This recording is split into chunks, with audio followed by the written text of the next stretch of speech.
2021년 5월 14일 새벽 묵상입니다.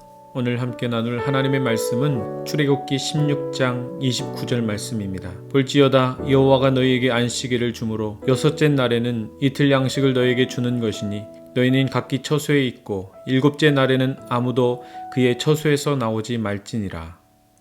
하나님, 자신의 몸조차 돌보지 않은 채 온 힘을 다해 최선의 삶을 살아온 이들에게 쉼을 얻게 하시어 하나님이 베푸신 샬롬의 은혜가 온전히 그들에게 임하게 하옵소서. 먹방이라는 말을 한 번쯤 들어보셨나요? 먹방은 먹는 방송의 줄임말입니다. 실제로 먹는 방송이 최근 들어 여러 방송 매체를 통해 많이 방영되는 것을 볼 수 있습니다. 우리 삶 속에 먹는 일을 뗄래야 뗄 수 없는 일이기 때문입니다.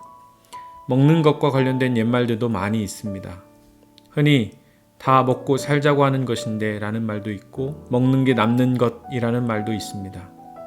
이처럼 먹는 일에 큰 의미를 두지는 않지만 잘 먹는 사람을 보면 때로는 흐뭇하기도 하고 한 끼를 잘 먹으면 나름 기분 좋을 때도 있으니 먹는 일을 결코 부정적으로만 볼 수는 없을 것입니다.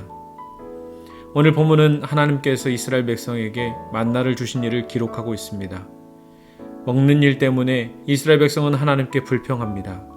그래서 하나님은 그들의 원망의 소리를 들으시고 만나를 주셨습니다. 그런데 그 만나를 얻기까지 여러 가지 조건들이 있음을 성경을 통해 확인할 수 있습니다.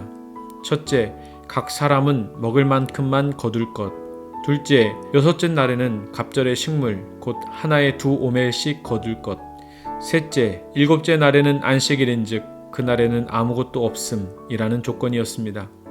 하나님은 만나를 주실 것이면 매일 주시지 어째서 여섯째 날에는 갑절을 거두라고 하시며 일곱째 날에는 아무것도 주시지 않으셨을까요? 하나님은 인생에게 베푸신 은혜는 먹는 것에 있지 않고 안식일에 있음을 오늘 본문을 통해 말씀하고자 하십니다. 만나는 하나님의 백성이라면 당연히 누리게 할 권리이지 특별한 은혜가 아니라는 말씀입니다. 그렇다면 안식일은 무엇입니까? 쉼입니다. 쉼을 누리면서 하나님의 주권을 인정하고 그분을 높이는 날인 것입니다. 사랑하는 성도 여러분, 인생은 쉼이 필요합니다. 먹는 일로 바쁘게 살다 보면 무엇이 우선순위여야 하는지 잊을 때가 참으로 많이 있습니다. 먹고 사는 일에 바빠 정작 자신을 챙기지 못한 분들도 많이 있는 줄 압니다. 또한 가족을 살피고자 최선으로 살아온 삶이 결과적으로 자녀들이 커가는 것을 보지 못한 아쉬움도 있을 것입니다. 성도 여러분, 지금까지 참으로 잘 감당하셨습니다. 정말 애쓰셨습니다.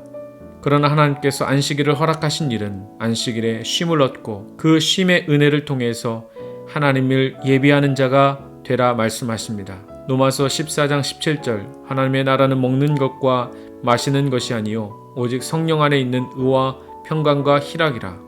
오늘도 무엇을 먹을까를 생각하기보다 여호와 하나님께서 주시는 안녕과 쉼을 통해 샬롬의 은혜가 저와 여러분 가운데 있기를 주님의 이름으로 기도합니다.